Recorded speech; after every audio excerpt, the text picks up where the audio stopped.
வணக்கம். இது வியன்னாலாட்டா கேஸ். வினேஷ் போகத் மறந்துருக்க மாட்டீங்க. நம்முடைய தங்க மங்கை, மல்யுத்த வீராங்கனை, ஏற்கனவே பிரிஜ் பூஷன் சரண் சிங் என்ற பிஜேபி எம்பிக்கு எதிராக அவர் செய்த பாலியல் அத்துமீறலுக்கு எதிராக போராடினவங்க. அதனால நிறைய சிரமங்களை எதிர்கொண்டாங்க. அதுக்குரிய விளைவுகளை அவங்க எவ்வளவு கடுமையாக எதிர்கொண்டாங்க, எவ்வளவு தைரியமா எதிர்கொண்டாங்கிறத நாடு மறக்கவில்லை. அத்தகைய வீரமங்கை இன்னைக்கு என்ன பண்ணிருக்காங்கன்னா, இந்திய விவசாயிகள் போராடிட்டு இருக்காங்க. உங்களுக்கு தெரியும். ஏன்னா அவங்களுக்கு ஒரு ஆதார விலை, ஒரு குறைஞ்சபட்ச விலை கேட்டு ரொம்ப வருஷமா போராடிட்டு இருக்காங்க. குறிப்பா வட இந்தியாவில பாத்தீங்கன்னா ஒரு 200 நாளா தொடர்ந்து போராட்டங்கள் நடந்துகிட்டு இருக்கு, விவசாயிகள் போராட்டம். வழக்கம் போல பிஜேபி அது கார்பரேட் செக்டருக்கு சப்போர்ட் பண்றதுனால இந்திய விவசாயிகளை பத்தி பெரிய அளவுல அவங்களுக்கு கவலை இல்லை. சோ இந்திய விவசாயிகள் இந்திய மக்களுக்காகவும், ஏன்னா இந்திய மக்களுக்கு பிறகு உணவு பஞ்சம் வந்துடக்கூடாது இல்லையா? அப்ப இந்திய மக்களை காப்பாற்றுவதற்காக இந்திய விவசாயிகள் போராடிக்கிட்டு இருக்காங்க. அப்ப வினேஷ் போகத் அவர்கள் இன்று அவங்களுக்கு ஆதரவு தெரிவிச்சிருக்காங்க. நேரடியா போராட்ட களத்துக்கே வினேஷ் போகத் போயிருக்காங்க. அவங்க ஒரு மல்யுத்த வீராங்கனை. அவங்களுக்கு போராட்டங்கள் புதிதல்ல, களம் புதிதல்ல, களம் வேறு, அவ்வளவுதான்.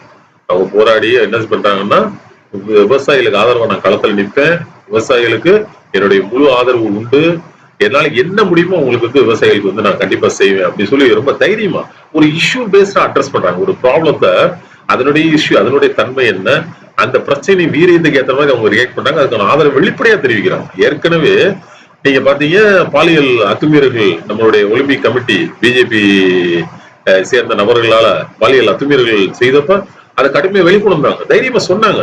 இன்னைக்கு சினிமா நடிகைகள் பாத்தீங்கன்னா ஹேமா கமிட்டிக்கு அப்புறம் எத்தனை பேர் இன்னுமே முழுமையா வெளியே சொல்ல தயங்குறாங்க. பல விஷயங்கள் பூசிதான் எழுதுறாங்க. நடிகர் மோகன்லாலோட பேட்டியை நீங்க பாத்திருப்பீங்க எல்லாரும். நடிகர் மோகன்லால் ரிசைன் போயிட்டாரு. அதுக்கப்புறம் இன்னைக்கு பேட்டி கொடுக்கும்போது நாங்க கூட ரொம்ப அற்புதமா பேட்டி கொடுப்போம். ரொம்ப நாங்களே விசாரிக்கிறோம், நாங்களே விசாரணைக்கு ஒத்துழைக்கிறோம். இப்போ ஒரு உதாரணத்துக்கு சொல்றேன். இப்ப ஒரு வழக்கறிஞர் கொலை வழக்கு, ஒரு சமீபத்தில் நடந்த ஒரு கொலை வழக்குல சம்மந்தப்படுறாங்க அப்படின்னா, உடனே எங்க வழக்கறிஞர் சங்கமே அவங்களை பணி செய்ய விடாம இது பண்ணிடுவோம், டீபார் பண்ணிடுவோம். வழக்கறிஞர் தொழில் செய்ய தடை விதிச்சிருவோம். நம்ம பார் கவுன்சிலே தடை விதிச்சிருவோம். ஆனா அப்ப அம்மான்னு சொல்லக்கூடிய கேரள திரையுலக நடிகர்கள் அமைப்பு என்ன செய்யணும், அந்த மாதிரி தவறு செய்த நடிகர்கள் யார் மேல புகார் வந்திருக்கோ அவங்களை குறைஞ்சபட்சம் இடைநீக்கம் செய்யணும், அவங்க நடிப்பதற்கு தடை விதிக்கணும். இதே மோகன்லால் தான் என்ன செஞ்சாரு, பழம்பெரும் நடிகர் திலகன், உங்களுக்கு தெரியும், சத்திரியன் படத்துல வருவார்ல, விஜயகாந்துக்கு எதிராக ரொம்ப அருமையா பேசுவார்ட, பழைய பன்னீர்செல்வம் வரணும் அப்படின்னு சொல்லுவார். அவரை நடிக்கிறதுக்கே தடை போட்டாங்க. இதே அம்மா தான், இதே மோகன்லால் தான்.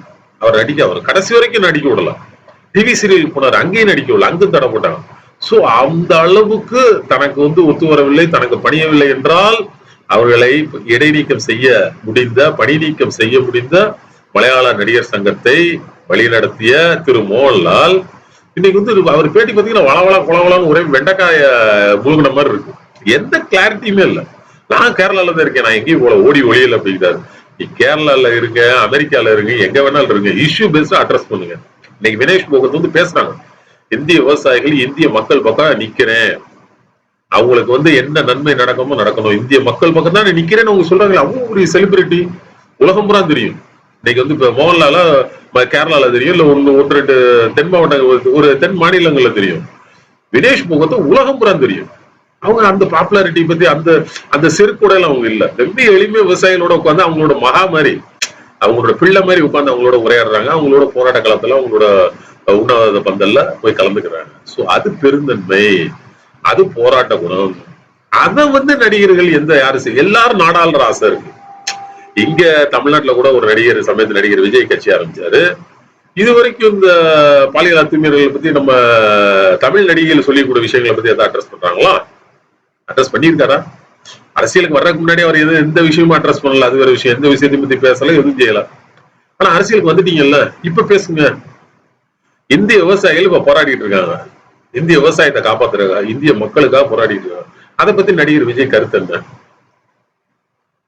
இந்த ஒலிம்பிக் வீராங்கனைகள் தன்னை பாலியல் அத்துமீறல் பண்றாங்க பிஜேபி சேர்ந்த சில எம்பிக்கள் அப்படின்னு சொல்லி புகார், பகிரங்க புகார், போலீஸ் விசாரணை, வழக்கு நீதிமன்றத்தில் நடந்துட்டு இருக்கு.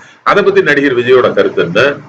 அந்த நடிகருக்கு அப்படி சிஎம் ஆயிரம் எடுத்த உடனே அப்படி செஞ்சு சிஎம் ஆயிரணும், அது ஆசை இருக்கு. ஆனா தம்பிகளுக்கு உழைக்கணுங்கிற நோக்கமோ இல்ல அதுக்காக ஏதாவது ஒரு சர்வீஸ் பண்ணணும் மக்களுக்கு, ஏதாவது ஒரு சேவை, ஏதாவது மக்களுக்காக களத்தில் நில்லுங்க. இப்ப உங்களுடைய திரையுலகம் சார்ந்த, இப்ப நேத்து கூட ஒரு ஜூனியர் ஆர்டிஸ்ட் இறந்தார். அவர் நடிகர் சங்கத்தில் மெம்பரா, அவர் நடிகர். ஆனா அது மாதிரி எத்தனை நடிகர்கள் இருந்தாங்க. யாருக்கா எதுக்காவது நடிகர் விஜய் வந்து நேரடியா ஏதாவது பண்ணியிருக்காரா? இல்ல அந்த இஷ்யூ பேஸ்டா பிரச்சனையை பேசியிருக்காங்களா? எதுவும் பேசல.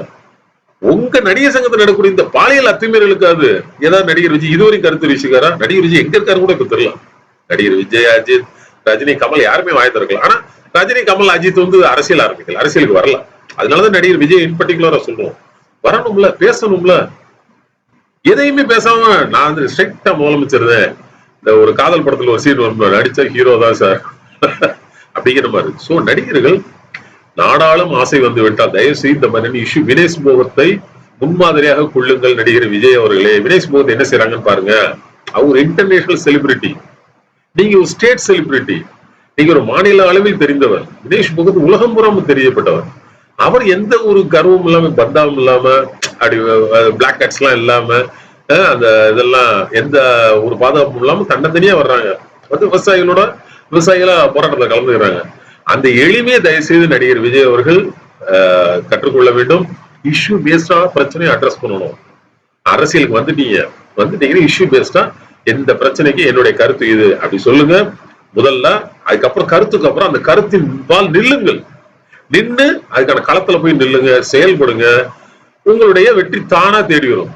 ஆனா மக்கள் பக்கம் நிக்காம எங்க இருக்கீங்கன்னே தெரியாத அளவுக்கு ஒரு கட்சியை நடத்துறீங்கன்னா சோ சேட். அது ஜெயிக்கிறதுக்கு வாய்ப்பே இல்லை. அந்த கட்சி நிலைப்பதற்கும் வாய்ப்பு இல்லை. ஜெயிக்கிறது ரெண்டாவது, நிலைக்கணும்ல. Something is better than nothing, nothing is better than nonsense.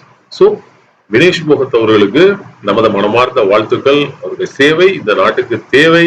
எந்த எதிர்பார்ப்பும் இல்லாமல் ஒரு தங்க மங்கை, ஒரு இன்டர்நேஷனல் செலிபிரிட்டி இந்த அளவுக்கு இந்திய மக்கள் பக்கம் நிக்கிறத இந்தியா ஃபர்ஸ்ட் டைம் பாக்குது.